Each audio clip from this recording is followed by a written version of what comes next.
Como sabrán los que sigan este canal, para mí la controversia modernidad versus posmodernidad me resulta apasionante, me resulta un debate fundamental para los tiempos que corren. Y yo creo que siempre la visión, el componente libertario ayuda un poquito a clarificar, a matizar posiciones que a veces son excesivas. Murray Bookchin, del que ya he hablado también en este canal en alguna ocasión, era un acérrimo defensor de la modernidad, con sus matices libertarios, por supuesto, y en este librito, Historia, Civilización y Progreso, esbozo para una crítica del relativismo moderno, no se anda con rodeos y lanza un ataque furibundo contra los que él denomina intelectuales posmodernistas, así como a las convenciones culturales, creadas para él por ellos, derivadas de un relativismo social, político e incluso moral. Abunda Bookchin en epítetos sobre ese conjunto relativista, aunque no voy a insistir en reproducirlos por requerir, a mi modo de ver, de las debidas matizaciones. Como es sabido, los autores posmodernos critican una visión teleológica de la historia, mientras que Bookchin sigue reclamando un sentido histórico, lo cual, ojo, no supone reivindicación de ningún proceso, y reclama ese sentido histórico en aras de una sociedad racional. La crítica a ese relativismo posmoderno estaría en varios factores. Su reducción de la historia a historias, caracterizadas por el eclecticismo, en su denigración del término civilización por primar sus componentes irracionales y por negar que el proceso conlleve consecución alguna de la libertad en beneficio de cierta autonomía personalista. Como ya he dicho, los adjetivos abundan en este texto de Bookchin y creo que no estoy seguro de que no caiga en cierta simplificación excesiva. Sus críticas dirigidas a autores posmodernos abundan en palabras como nominalistas, neoprimitivistas, nihilistas o antihumanistas. Bookchin no se corta lo más mínimo y acusa a los críticos relativistas de la historia de ser meros ideólogos pseudo-radicales, tal vez desencantados izquierdistas que no han asumido el fracaso del socialismo existente. El sistema se mantendría incólume mientras numerosos autores se convierten a la socialdemocracia o bien abrazan un nihilismo para Bookchin vacuo e inofensivo.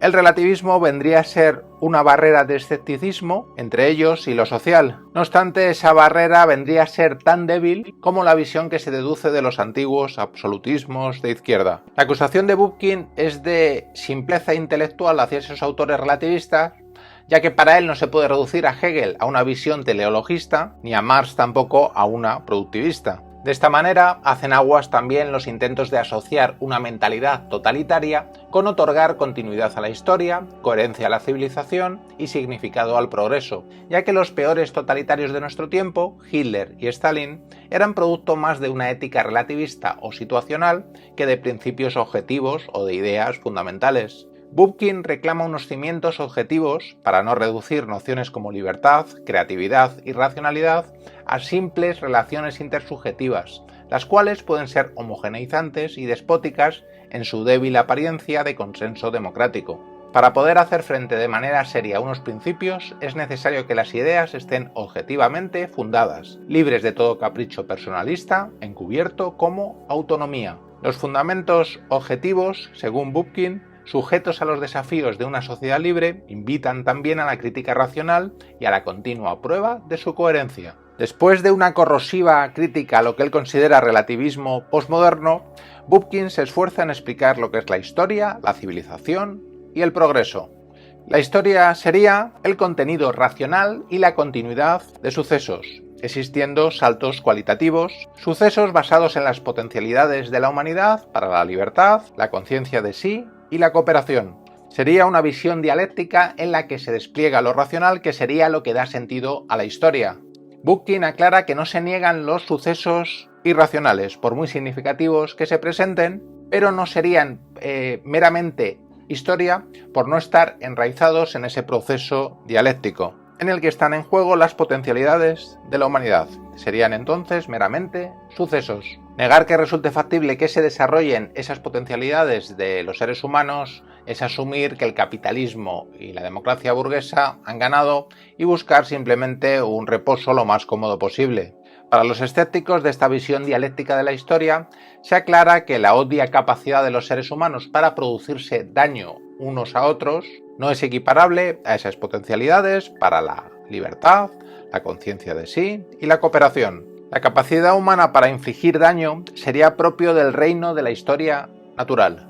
Una primera naturaleza propia de los animales, lo social sería una segunda naturaleza no necesariamente enfrentada a la anterior, en la que el hombre usa su razón y su conocimiento para la autopreservación y la automaximización. El hecho de que el ser humano como animal consciente haya realizado actos inicuos durante el desarrollo social no implica que la potencialidad humana se dirija hacia la destrucción.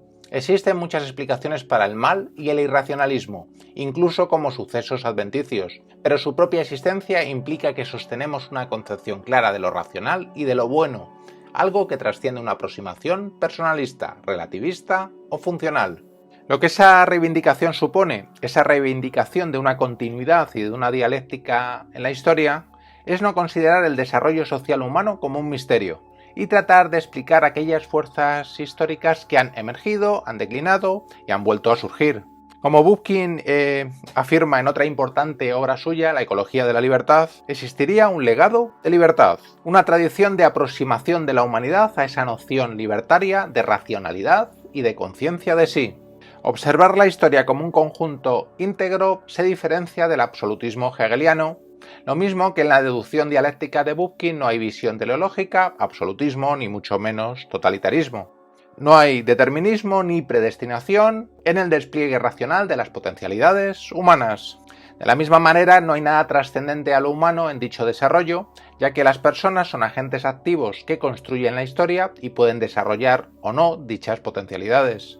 El proceso en la historia no se observa de manera dogmática y el ideal adquiere diversas proporciones en momentos diferentes. De esa manera, según sean las condiciones materiales, culturales e intelectuales que lo permitan, toda sociedad puede alcanzar cierto nivel de racionalidad. El legado de dominación existente frente al de libertad es contemplado como irracional, de tal manera que el progreso constituye el avance de la libertad frente a la dominación. De igual modo, otros factores que ayudan al progreso son las mejoras en las condiciones de vida material de la humanidad, en el surgimiento de una ética racional y en instituciones sociales que posibiliten el autodesarrollo y la cooperación. Lo que reclama Bookchin es una objetividad que resulte mucho más amplia que la ciencia natural o que las leyes naturales, entre comillas, una objetividad basada en la ética y en la razón, combinadas con la actividad humana y no basada meramente en la necesidad. Se trataría de una reivindicación del debería ser basado en una potencialidad humana que despliegue un desarrollo racional en aras, lo diremos una vez más, de una sociedad progresivamente libre, consciente de sí y cooperativa. Todo lo que sea para Bookchin negación de la historia, relativismo cultural, pesimismo frente al progreso, fabricación de nuevos mitos frente al desarrollo de la razón, pues supone una regresión intelectual.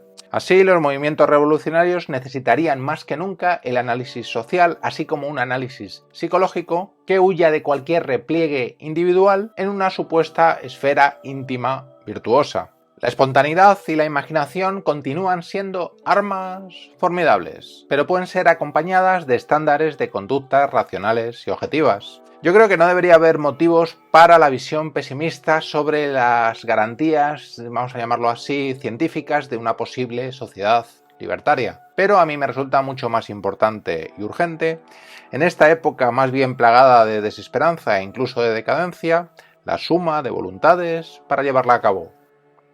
Hasta muy pronto.